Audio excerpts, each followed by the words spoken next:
This podcast is sponsored by Inside Out Group, the specialists in high-risk and challenging filming and time-lapse, covering health and safety videos for rail, construction, and infrastructure projects nationwide.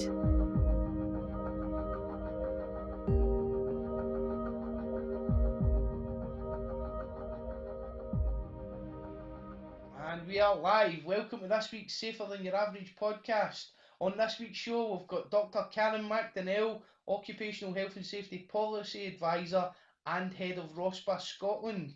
Karen, if you just want to introduce yourself. Hi there, Blair. Thanks very much indeed for this opportunity, and indeed to Karen McDonnell. I work for RoSPA, Occupational Health and Safety Policy Advisor, as you've said. A further role that I have is the management of the activity associated with the Scottish Occupational Road Safety Alliance.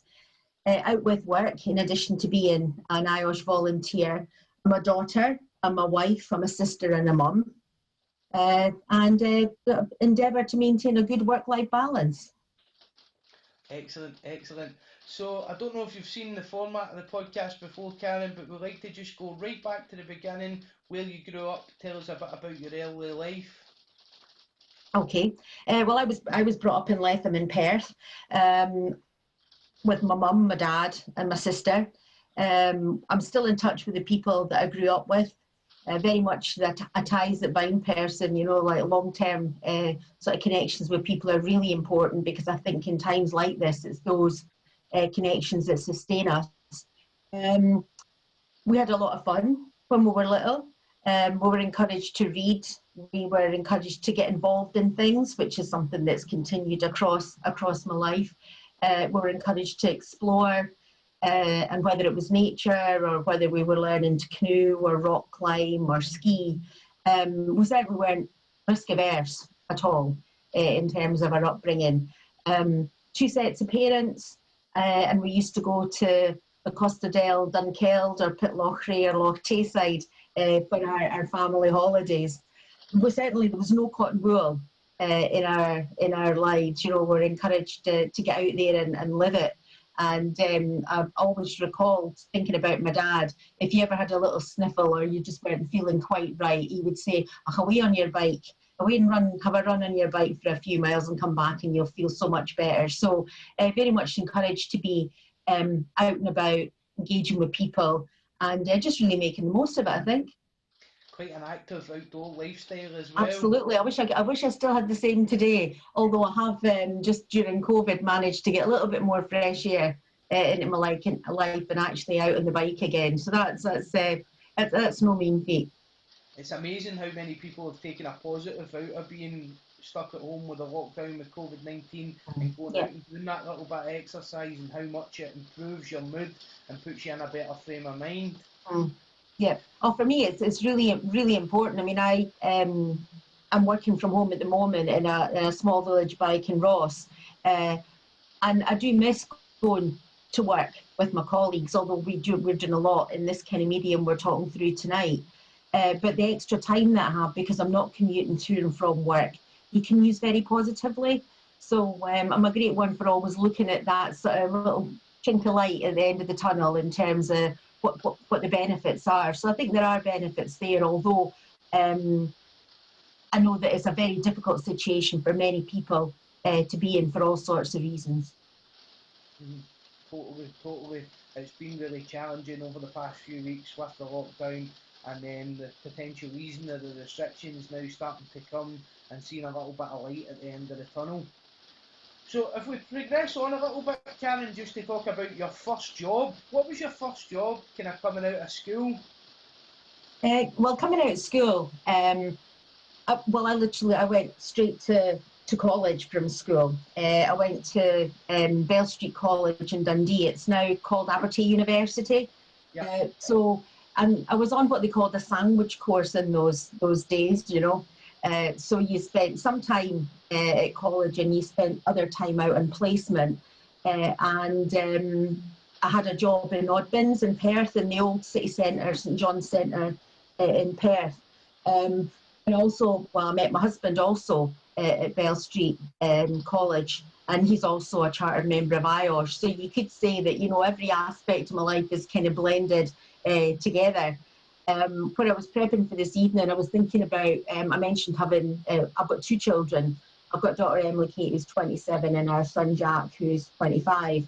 And I remember Jack coming running in from the garden one day. Maybe he would be about 3, and he's shouting, "Mum, Dad, there's a hazard in the garden." And we looked at each other like, what have we done? But he was absolutely bang on. You know, so we went out, he pointed out what it was resolved, and everything moved on from there. So from Dundee College, I went across to the University of Strathclyde, where I did applied microbiology. And I think, you know, the message that you can get from this is there is indeed no wrong path to be a health and safety advisor or an OSH policy advisor. It's that kind of rich tapestry of things that blends people together. Although I have to say, I'm really delighted that more people are now choosing to come into our shared profession as a first option, because it's such a rewarding profession to be part of. I was actually, whilst I've been backwards and forwards to Glasgow in the intervening years, I actually was asked to speak at the big safety day at the University of Strathclyde this year, to do with driving risk, because they were just about to launch their driving risk at work policy.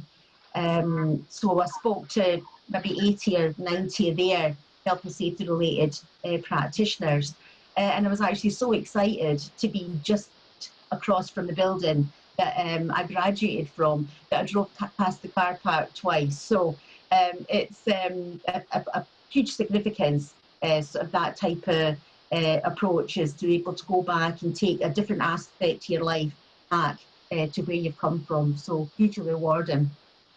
Yeah, I totally understand that. I was asked a few months ago, just before the lockdown, to go back and speak at the University of the West of Scotland, and I've done that on a couple of occasions for the health and safety degree that I graduated for the new students coming in, just telling them about the benefits of IOSH and to get them signed up to the new student member grade as well. And it was really, really rewarding going back into that environment where you've graduated from, where you studied and put all the hard effort in, put the hard yards in at the start of your career. So yeah, it was really good. Yeah. And then I kind of went from, you'd be thinking I was a serial student, but I pretty much was, you know. So after Strathclyde, I went to Napier Polytechnic, that's now, I think it's Napier University of Edinburgh, that is titled now, to do my PhD. And that relates to the study of the thermal environment in hotel kitchens. I had to check the title because I've not looked at it for such a long time. And I kind of there, I had a supervisory team from Napier and also from the Institute of Occupational Medicine. So I kind of think that's where I started getting on my way to having an involvement in occupational health and safety as a career, as opposed to a sort of sequence of study. While I was at Napier, I also was involved in sort of lecturing and tutoring and supervision of degree level students in live lab environments also. So I think all those elements started to sort of blend together and give me an insight into how important it is to look after sort of people at work and their well-being. Totally, Karen, totally. And then from there, how did you move into your kind of more focused first health and safety job that was purely focusing on health and safety, and where was that? Okay, well, I concluded my PhD and then was looking for a role, and a role with RoSPA came up. A role came up with RoSPA in Edinburgh that was focused on the delivery of training.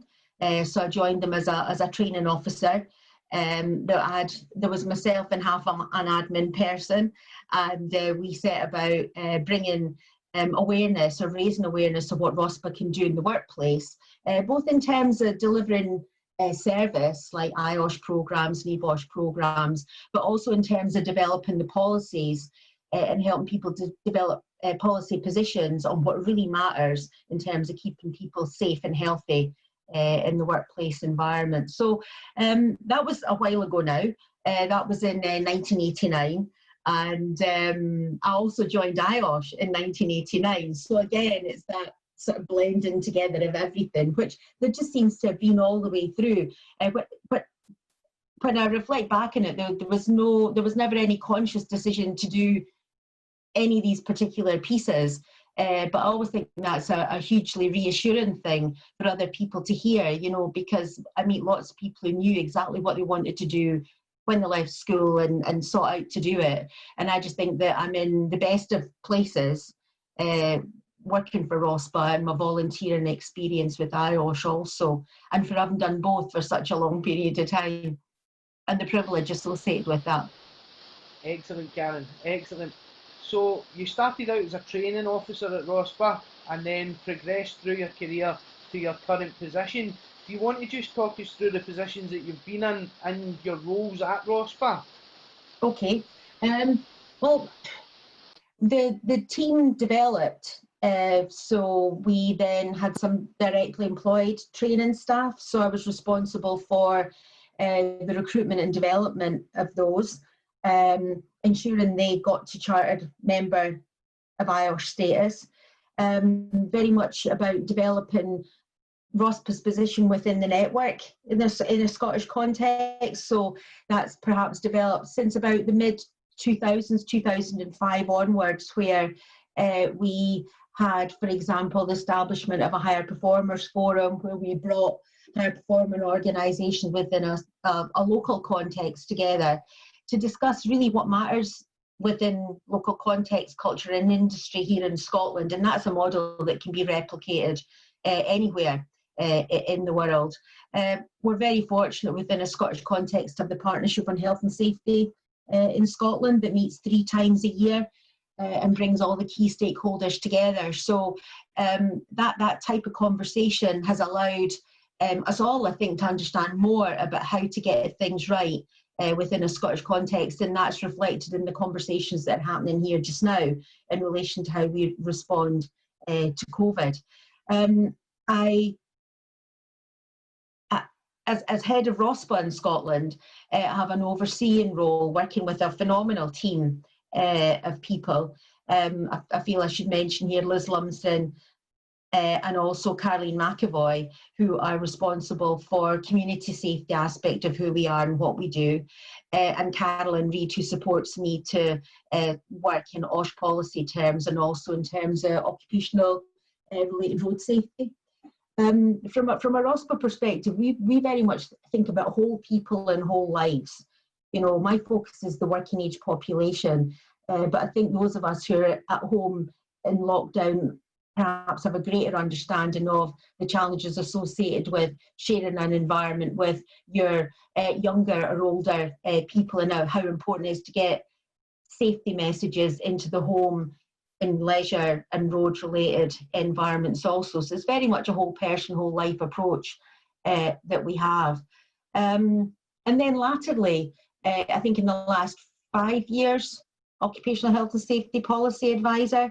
I worked alongside and still do work with Roger Bibbins, and I used to joke I was almost like being the sorcerer's apprentice, you know, to listen to his incredible ability to distill down what the issues of the day are and what RoSPA's response should be and how we could play our part, because each partner in our OSH community has got a very specific role to play. So it's very much for us been about identifying policy that's relevant to our community and finding out ways of working with others just to make that difference. So that's my most recent position, and it's a position that I love to be in. I absolutely love it. And you also mentioned your volunteering work with IOSH, Karen. On top of all of your other roles, you've also been the IOSH president. Indeed. A couple of years ago, and we had the president-elect on the Safer Than Your Average podcast a couple of weeks ago. Do you want to just tell us a bit about that experience? Yeah, no, I was having a laugh because I had to go and look at the back of this to remember when it was. And it was in 2015-16 that I was IOSH president. Huge pride, absolutely incredible. Volunteering with IOSH, as I mentioned earlier, has been a huge part of my life, full stop.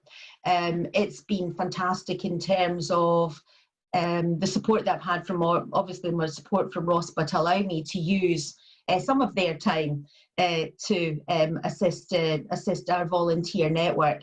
From 1989, I've always been involved in Edinburgh branch of IOSH, and I was involved when the numbers were increasing to an extent, and then the geographical distribution dictated that we would have an IOSH Porthenty district of Edinburgh branch. So, and now I've seen in recent years that taken fully fledged branch status also. So for me, it's just evidence of the willingness of people to want to improve standards within a local context, you know, for people to want to come together. And volunteering is very good for you. You know, it's a great thing to do. It gives you a real sense of added value. And to be part of IOSH Council, to be elected into a vice president role, and then to ultimately be president, it's sometimes it's almost like you can almost not believe it at this point, you know, 4 years, 5 years down the line, that you've had such an honour to represent our membership across the globe, and almost like to bask in its reflected glory about what we've achieved, you know. So yeah, a huge honour indeed. And I'm privileged still to be part of council and to be able to help people develop. That's really a huge honour. And this is probably quite a difficult question, but we like to ask it on the Safer Than Your Average podcast, and it is, who's been the most influential person or people across your career? Again, I have to be really honest with you and say that I learn from everybody. You know, whether it was my 3-year-old son running in from the garden to say, oh, there's a hazard, or whether it's people that I've been part of or still are part of my working life or my volunteering life. And I don't normally mention people by name, but I think that there's Ian Waldron, and will be well known, I'm certain, within IOSH Scotland networks. He was president of IOSH. I've written it down, 1999 to 2000.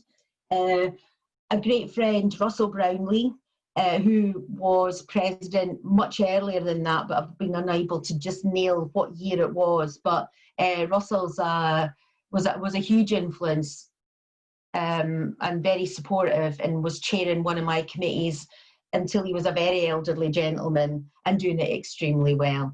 And also I've mentioned Roger Bibbings, who sort of encouraged me to think differently. And sort of I think the challenge for us is maybe to think out with traditional boundaries and see how we can make better use of the skills that we have as individuals and as part of organisations. So I would single those out. But it's quite difficult for me to pick and choose, because I say I'm influenced by everybody all the time.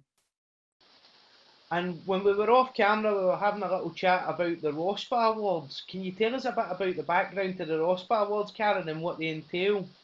Okay. The RoSPA Awards, I think, are in their 65th year this year. They encourage high-performing organisations to tell their story. The story is underpinned by the data that we all understand as practitioners, but we encourage them to share what's worked for them, perhaps what's not gone so well. We encourage them to share across the safety, occupational health and well-being spectrum. And one thing that we've done recently with the awards is link directly back into our policy work. So a theme that we were working on last year, and the thing is, we don't pick things up and put them down again. You know, we pick them up and then we keep them moving forward. So last year we asked people what they were doing about fatigue and fatigue and driving risk, and that's something you've helped us with in terms of SCORSA in a recent webinar. And the other piece was about falls from height, because falls from height don't need to happen. And we need to get a better understanding why. So we added those into the mix with the question set. in a question that used to be known as the pride question. So it would be like, what are you most proud of? So we thought, right, we're going to distill this down and link it right back in to our policy work. So we sort of see that as like policy drive and excellence. So we can glean all these case studies about what's worked well from these organisations and share them across the network. So that's the RoSPA Awards in a nutshell. I'm hugely privileged. I mean, they're in 20 plus countries now. And I've got a network of ambassadors that I work with in specific geographies that help us provide mentoring to other entrants to help them understand how to take the step into the awards, or how to understand how to tell their story. You know, what isn't jumping off a page. You know, how do you tell your story in its richest possible way so people really understand the work that practitioners are putting in to put these submissions together. I also think that it's probably one of the biggest pieces of reflective practice a practitioner can do on an annual basis, is putting together that kind of submission. And you mentioned Scholza there. Scholza come highly recommended from the Safer Than Your Average podcast. They're doing some brilliant work. If you get a chance, sign up with Scholza. It's a free organisation to join, and it focuses on small to medium-sized enterprises as well as big organisations, getting them together to discuss road risk and the management of road risk. If you want to just tell us a bit more about Scholza, Karen. Absolutely. Scholza is funded, is grant funded, but only for innovative thinking. So we're not funded for just maintaining a network of people. We've got just under 500 companies in Scotland. You say it is aimed at small to medium-sized enterprises, but we also have some large organisations in there that take the messages into the supply chain. It's all about connecting around issues associated with driving risk.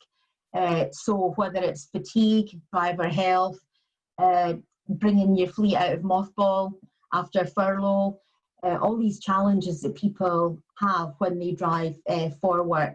One of the issues that we've been reflecting on recently is the fact that a high percentage of people haven't been driving for quite a considerable period of time, you know, because we are still in phase 1 of lockdown here in Scotland. I know it varies across the world, but essential travel. So there's a lot of people that have not been using the roads as frequently.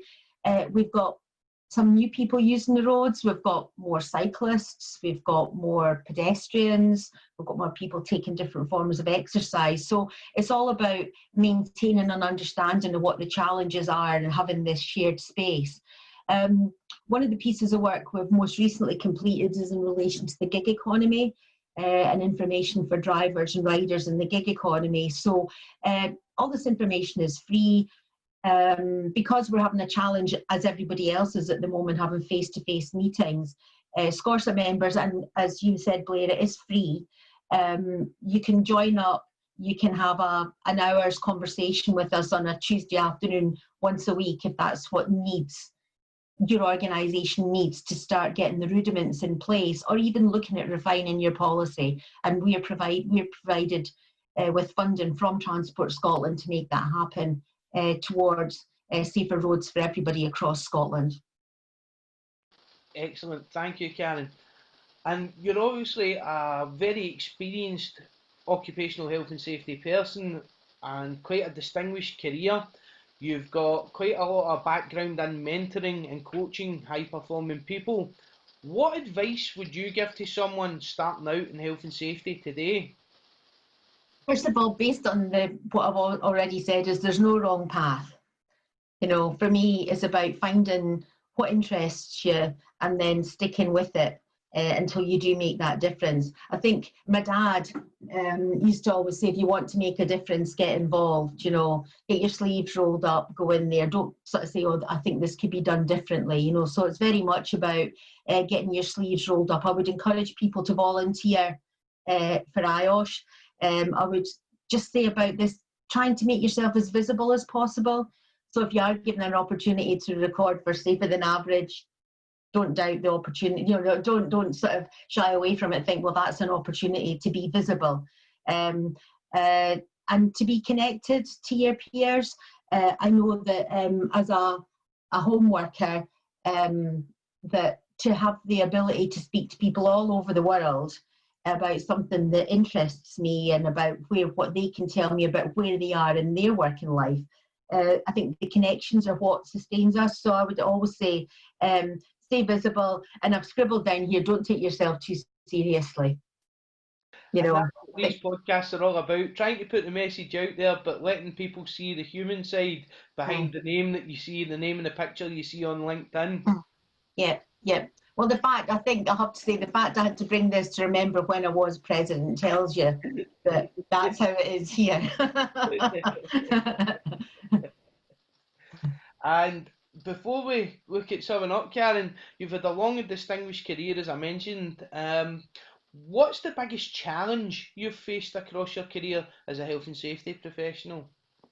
I think that there is this whole piece, and it is different now than when I started out, but I think sometimes when I reflect back on, because it is like 30 plus years, is that the proportion of women has gradually increased over time. So I think that whilst there were never any barriers or real challenges, I think to be a woman in a man's world for quite a long period of time can be intimidating and challenging. But obviously, I've managed to thrive despite that, you know.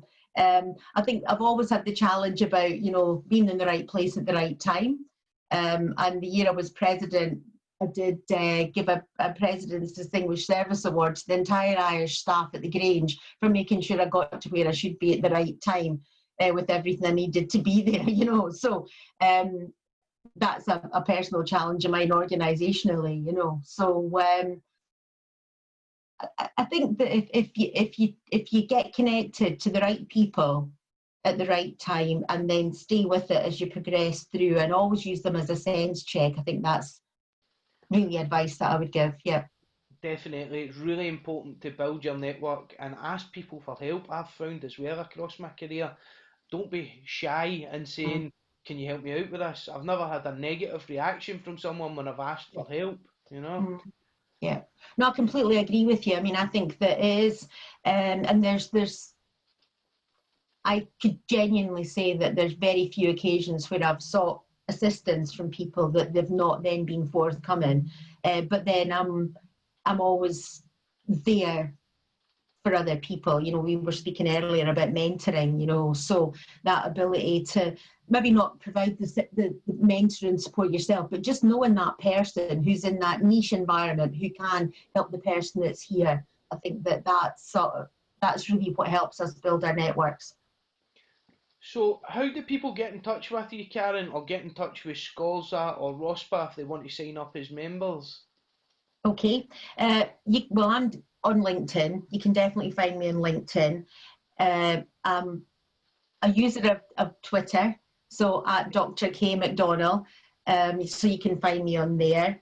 If you want, we can put the links on. Yep, I'll put the link on the podcast description for SCORSA and RoSPA as well for the website.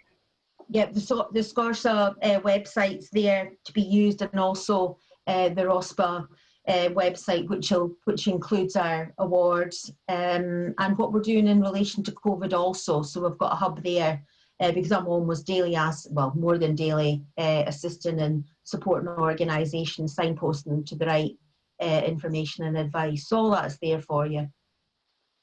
Okay, thank you very much, Karen, and thank you for getting involved in the Safer Than Your Average podcast. We really appreciate you coming on the show. It's been fantastic talking to you. That's great. Thanks very much indeed. Thank you, Karen. I hope you enjoyed this week's episode of Safer Than Your Average. Unfortunately, due to the COVID-19 crisis, the IOSH West of Scotland Certificate of Merit Dinner was cancelled this year, meaning our charity partner, the Beatson, has not had funds raised for them that we would normally donate after the dinner. If you've enjoyed the podcast and you're able to donate anything at all, please see the link in the podcast description for our Just Giving page to donate what you can. Thank you. This podcast is sponsored by Inside Out Group, the specialists in high-risk and challenging filming and time-lapse, covering health and safety videos for rail, construction and infrastructure projects nationwide.